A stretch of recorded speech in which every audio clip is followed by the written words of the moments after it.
Hello students, this is Indu, your maths teacher. So today we are going to solve exercise 11.2 of chapter 11, naming money. As you all know that we have solved exercise 11.1 and I have told you that we are going to learn counting, adding, subtracting, multiplying and dividing money in this chapter. So let's start. For exercise 11.2, I have already logged into my class app. So here I am opening your chapter 11. It can take a little time. So yeah, this was your revision exercise that I have taught you in previous lecture. This is your money conversion. I have told you that how can you convert rupees to paisa and paisa to rupees. Okay, and you have solved exercise 11.1, which is adding and subtracting money. You have learned both topics very well. Okay, so here ends your exercise 11.1. From here we are going to start our next chapter, which is multiplying and dividing money. So here a basic question arises, which is how can we multiply and divide money. This is a simple scenario, like the way we add or the way we multiply and divide are simple mathematical expressions, right? The same way we are going to multiply and divide money, but what we have to keep in our mind about rupees and paisas. Okay, we can't mix both of them. We can't mix rupees and paisa with each other. We have to multiply rupees differently and paisas differently. Similarly, we have to divide rupees differently and divide paisas differently. So for that, a question is here for multiplying money. Pragya bought 5 packets of board pins costing 7 rupees 50 paisa each. How much money did she spend on them in all? प्रज्ञा ने 5 packets खरीदे हैं board pins के, जिसमें से हर एक packet की cost 7 rupees 50 पैसा है. ठीक है, तो उसने टोटल 5 पैकेट्स के कितने रुपए पे किए हैं, तो ये हम कैसे फाइंड आउट करेंगे. अब देखो, अगर एक पैकेट का प्राइस 7 रुपीज़ 50 पैसा है, if the price of 1 packet is rupees 7 and 50 पैसा, तो 5 पैकेट्स का ऑटोमेटिकली ज़्यादा होगा और हमारे पैकेट्स 5 हैं, दैट मीन्स हमें रुपीज़ 7 और 50 को 5 से मल्टीप्लाई करना पड़ेगा. तो इसके लिए हम क्या करेंगे, अब हमारा स्टेटमेंट सम है ना, स्टेटमेंट सम है तो हमारा सॉल्यूशंस में भी हमें स्टेटमेंट्स लिखनी पड़ेंगी. तो अब देखो, सबसे पहले हम क्या लिखेंगे, कॉस्ट ऑफ ईच पैकेट, यानी कि हर एक पैकेट की कॉस्ट क्या है, रुपीज़ 7 and 50 पैसा, और नंबर ऑफ पैकेट्स हैं वो कितने हैं, 5, और टोटल कॉस्ट क्या हो जाएगी, 5 पैकेट्स की टोटल कॉस्ट क्या हो जाएगी बेटा, आप इन सभी को मल्टीप्लाई कर दीजिए. रुपीज़ 7 and 50 पैसा को आप 5 से मल्टीप्लाई कर दीजिए. अब आप मल्टीप्लाई का प्रोसेस देखो, क्या कहा है, मल्टीप्लाई द रुपीज़ एंड पैसा सेपरेटली. ठीक है, अब देखो क्या किया है, यहाँ पे एक तरफ रुपीज़ रखा, एक तरफ पैसा, digits according to that place कर दी. ठीक है, 7 रुपीज़ था तो 7 रुपीज़ में, 50 पैसा था तो पैसे वाले कॉलम में, और 5 से हमें मल्टीप्लाई करना है. तो अब हमने क्या किया, पहले 50 को मल्टीप्लाई किया है 5 से, ठीक है, और फिर 7 को मल्टीप्लाई किया है 5 से. ठीक है, तो 50 को 5 से मल्टीप्लाई करते हैं तो हमारा आंसर आएगा 250, एंड 5 को 7 से मल्टीप्लाई करते हैं तो हमारा आंसर होगा 35. तो अब ये 35 जो है ये तो कंप्लीट रुपीज़ है. अब 250 पैसा है, तो अभी हमने कन्वर्जन सीखा था ना, रुपीज़ पैसा टू रुपीज़, ठीक है। अब यहाँ पे हम वो अप्लाई करेंगे। अब देखो 250 पैसा है, इसका मैंने आपको सिंपल सा ट्रिक क्या बताया था, आप सिर्फ देख लो कि 100 प्लेस पर नंबर क्या है, 2 है, दैट मीन्स 2 रुपीज़ एंड 50 पैसा, ठीक है। अब देखो पैसा तो सेपरेट रहेगा, यहाँ पे 35 रुपीज़ है, यहाँ पे 2 रुपीज़ है, ये दोनों क्या हो जाएंगे ऐड, दैट मीन्स मेरा आंसर क्या हो जाएगा 37 रुपीज़ 50 पैसा। देखो यहाँ पे भी यही है, रुपीज़ 37 तो आ गया और 50 पैसा ये मेरा बचा हुआ था, तो ये यहाँ पे देखो यही आंसर है, रुपीज़ 35 एंड 50 पैसा। दोबारा बताती हूँ कैसे किया है।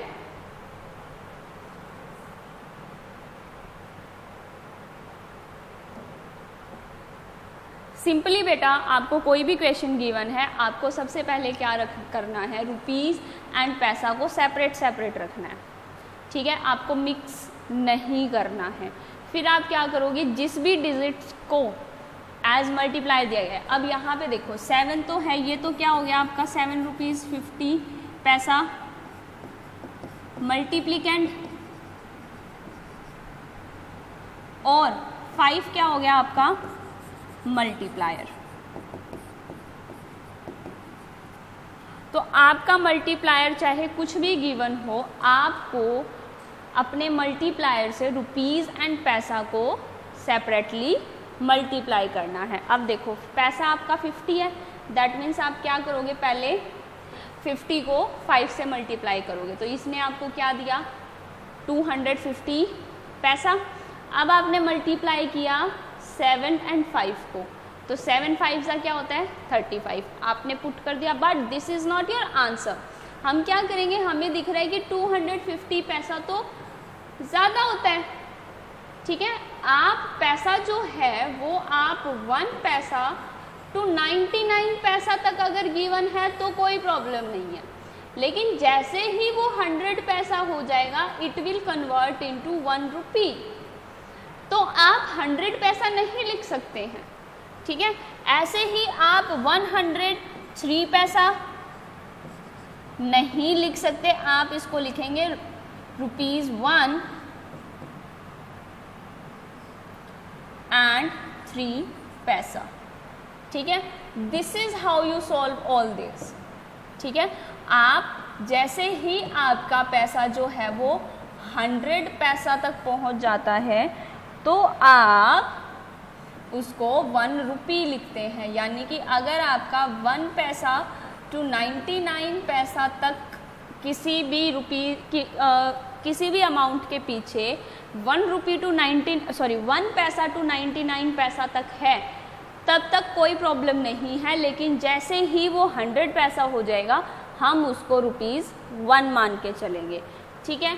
अब यहाँ से देखो आपको गिवन है क्या 250 पैसा, 250 पैसा को अब आपको कन्वर्ट करना पड़ेगा रुपीज़ में, तो उसके लिए हम क्या देखेंगे, सिर्फ 100 प्लेस पर देखेंगे हमारी क्या डिजिट है, यहाँ पर 2 है, दैट मीन्स रुपीज़ हमारे 2 होंगे और 50 पैसाज रिमेनिंग, ठीक है। अब जब मैंने 7 मल्टीप्लाई 5 किया था तो मेरा आंसर क्या आया था ₹35। अब मैं क्या करूँगी, रुपीज़ को रुपीज़ से ऐड करूँगी, तो ये क्या हो जाएगा 37 रुपीज़, और रिमेनिंग जो मेरा पैसा बचा हुआ है उसको एज इट इज़ लिख दूँगी, तो इट विल बी ₹37 एंड 50 पैसा। इसका एक एग्जांपल और करके दिखा देती हूँ मैं आपको, आपकी एक्सरसाइज का ही ले लेते हैं, ठीक है। आपको ई पार्ट करके दिखा देती हूँ मैं, जो है आपका ₹3.25 पैसा मल्टीप्लाई 6। तो आप क्या करोगे, पहले रुपीज़ लिखोगे, एक तरफ पैसा लिखोगे, ₹3 है एंड 25 पैसा है, मल्टीप्लाई किससे करना है 6 से। पहले आप ये प्लेसिंग सीखिए, आपको प्लेसिंग ऐसे करनी है। अब 25 को 6 से मल्टीप्लाई कीजिए, 6 5 ज़ा 30 कैरी 3, 6 2 ज़ा 6 2 ज़ा 12, 12 एंड 3 15, एज इट इज़ लिख दिया। अब आप क्या करोगे, 6 3 ज़ा 18, ठीक है, 6 3 ज़ा 18। अब क्या है, ये 18 तो है आपका रुपीज़ और 150 है आपका पैसा।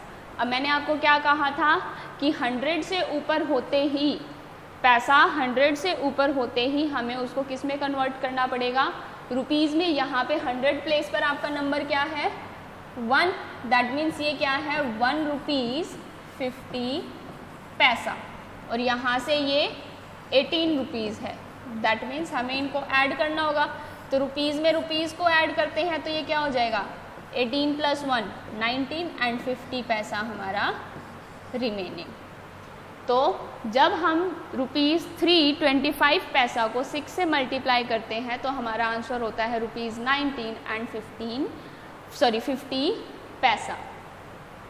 ओके, एक और एग्जाम्पल ले लेते हैं इसी का। अब हम ले लेते हैं जी एग्जाम्पल।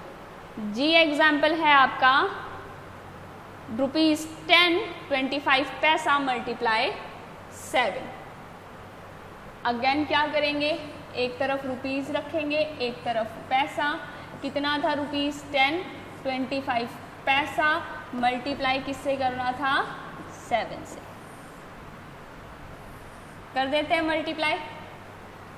7 5 ज़ा 35, कैरी 3, 7 2 ज़ा 14, 14 एंड 3 70। अब यहाँ तक तो ये पैसा हो गया। अब मल्टीप्लाई करते हैं रुपीज़ से, तो 7 0 0, 7 1 ज़ा 7। दैट मीन्स मेरे पास मल्टीप्लिकेशन के बाद आया 70 रुपीज़ 175 पैसा।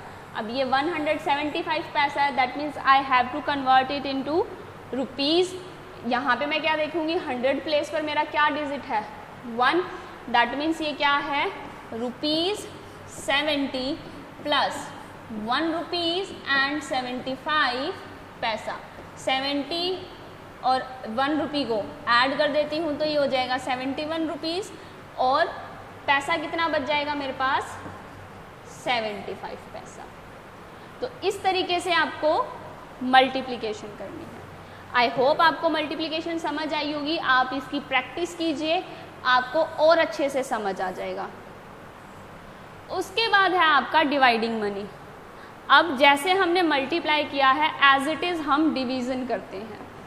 कैसे करेंगे, सुमन bot some crayons for ₹49. If the cost of one packet is ₹7, how many packets of crayons did she buy? तो सुमन ने कुछ क्रेयॉन्स 49 रुपीज़ में खरीदे, ठीक है, हर एक पैकेट की कॉस्ट 7 रुपीज़ है, तो उसने कितने पैकेट्स ऑफ क्रेयॉन्स खरीदे हैं। तो इसको हम कैसे फाइंड आउट करेंगे कि सबसे पहले तो उसने कितने रुपए खर्च किए हैं, टोटल 49। एक पैकेट की कॉस्ट 7 रुपीज़ है, ठीक है, तो उसने कितने क्रेयॉन्स खरीदे, हमें कैसे पता चलेगा। देखो मनी उसकी ज़्यादा है और 1 पैकेट का जो प्राइस है वो कम है, तो हम क्या करेंगे, 49 को 7 से डिवाइड कर देंगे। तो इसके लिए स्टेटमेंट सम है, तो हमें सॉल्यूशन में भी स्टेटमेंट लिखनी पड़ेगी। तो हम क्या लिख रहे हैं, total money spent ₹49, cost of 1 packet 7 rupees, number of packets bought 49 divide 7। तो क्वेश्चन क्या आएगा मेरा, 7। दैट मीन्स सुमन ने 7 पैकेट्स ऑफ क्रेयॉन्स खरीदे हैं, ठीक है। इसके लिए भी अब आप अपनी एक्सरसाइज के ही क्वेश्चन समझिए। सिंपल है, आपको डिवीज़न तो आती ही है, बिल्कुल उन्हीं के जैसे हैं। जैसे कि आपको फर्स्ट गिवन है ₹80 डिवाइड 10। हम क्या करेंगे, क्या गिवन है, 80 डिवाइड 10, ₹80 डिवाइड 10। हम क्या करेंगे, 80 को डिवाइड करेंगे 10 से, तो 10 की टेबल में 80 आता है, कौन से प्लेस पर आता है, 8th प्लेस पर आता है। सब्ट्रैक्ट करेंगे तो 0 आ जाएगा। अब जो हमारा क्वोशंट है वो ही हमारा आंसर है इस क्वेश्चन के लिए। तो क्या हो जाएगा, ₹80 को अगर हम 10% में डिवाइड करते हैं तो हर एक पर्सन को ₹8 मिलेंगे। ठीक है, उसके बाद नेक्स्ट देखो 52 डिवाइड 2, 52 को डिवाइड करो 2 से, 52 डिवाइड 2, आप ऊपर लिख भी दो एक्सरसाइज 11.2, क्वेश्चन कौन सा है ये, 2, ए पार्ट बी पार्ट। ठीक है, डिवाइड करो अब ₹52 को, क्या करेंगे 52 को 2 से डिवाइड करेंगे तो 2 2 जा 4, सब्ट्रैक्ट 2 6 जा 12, क्वोशंट क्या आया है मेरा 26, यानी कि ₹56 डिवाइड 2 गिव्स यू ₹26। इसी तरीके से बेटा आपको अपने आगे के भी क्वेश्चंस करने हैं। सिंपली आप देख सकते हो कि 81 को 9 से डिवाइड करेंगे तो आपका आंसर क्या होगा 9, 48 को 4 से डिवाइड करोगे तो आपका आंसर होगा 12। इसी तरीके से ई और एफ पार्ट आप इजीली कर सकते हो। अब हम चलते हैं क्वेश्चन नंबर 3 की तरफ। क्या है ये, observe the menu of a restaurant shown below, now answer the following questions. आपको यहाँ पे कुछ आइटम्स गिवन है और हर एक आइटम की प्राइस गिवन है। अब आपको क्या करना है, जो आपके क्वेश्चंस गिवन हैं, ठीक है, क्वेश्चंस जो गिवन है उनको अच्छे से पढ़ना है और उसके अकॉर्डिंग ही आंसर देना है। क्या है question 1, Anita ordered a pizza, a bottle of badam milk, how much money did she pay. अब देखो हमें क्या करना है, पिज़्ज़ा और बादाम मिल्क, ठीक है, पिज़्ज़ा और बादाम मिल्क देखना है ना, तो पिज़्ज़ा देखो कितने का है, ₹49 का, और बादाम मिल्क कितने का है, ₹20 का। बस दो ही चीज़ें ली है। पूछा क्या है, how much money did she पे, उसने कितने रुपये दिए हैं। ठीक है, तो ऐड कीजिए इनको, क्या आंसर होगा, ₹69। इसी तरीके से बी पार्ट देखिए, Gurjeet ordered a sandwich and pastry, Gurjeet ने सैंडविच और पेस्ट्री ऑर्डर की, he gave ₹100 note to the waiter, how much money did he get back. अब इसमें आपको दो चीज़ें करनी है, पहले एडिशन करना है, पहले आपको क्या देखना है, आप अपनी फेयर नोटबुक में कैसे लिखेंगे वो देखिए। क्या लिया उसने, सैंडविच एंड पेस्ट्री, तो आप सॉल्यूशन लिखोगे और क्वेश्चन का जो ए पार्ट है उसके लिए भी आपको स्टेटमेंट ही लिखनी है। तो आप क्या लिखोगे, price of sandwich and price of pastry. Okay, so total price of both items. पहले मैं आपको स्टेटमेंट लिख के दे रही हूं, मनी ही पेड, मनी गुरजीत, कितनी मनी दी है उसने, ₹100, and money he get back,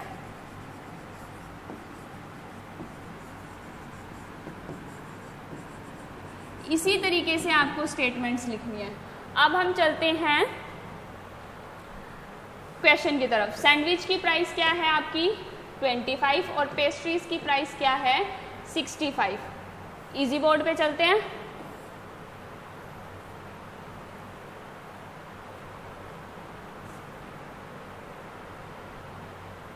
price of sandwich क्या है, ₹25 एंड प्राइस ऑफ पेस्ट्री क्या है, 65। अब टोटल प्राइस क्या हो जाएगा दोनों आइटम्स का, इन दोनों को ऐड कर दो।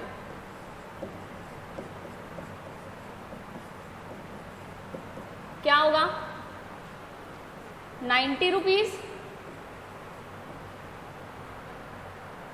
ठीक है। मनी उसने कितनी दी थी, ₹100, ठीक है। अब उसको मिलेंगे कितने वापस, अब देखो 100 रुपीज उसने पे किए हैं, 90 रुपीज का उसने सामान लिया है, तो शॉपकीपर तो 90 रुपीज काटेगा ना, और उसको वापस कितने देगा 10 रुपीज, ठीक है। इस क्वेश्चन को आप बिल्कुल अच्छे से आराम से ध्यान से देखो और फिर समझो, ठीक है। उसके बाद है आपका क्या, C part, Veena ordered a sandwich, popcorn and a bottle of badam milk, how much did she spend.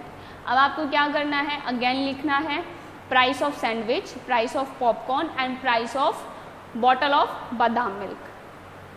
How much money Veena spent, इन तीनों को ऐड कर देना है बस। Veena ordered a sandwich, popcorn and a bottle of badam milk, if he gave a ₹100 note to the waiter, how much money did he get back. ये बिल्कुल आपका बी पार्ट के जैसा है, ठीक है। आपको क्या करना है, सैंडविच, पॉपकॉर्न और बादाम मिल्क का जो प्राइस है पहले उसको ऐड करना है और फिर 100 में से उसको सब्ट्रैक्ट कर देना है, ठीक है। स्टेटमेंट भी आपकी ऑलमोस्ट बी जैसी ही रहेगी, बस नाम चेंज हो जाएगा और आइटम्स चेंज हो जाएंगे। So that is it for your exercise 11.2। I hope you understood what I want to teach you. So आप इसकी प्रैक्टिस कीजिए। I will see you in the next chapter. Thank you so much.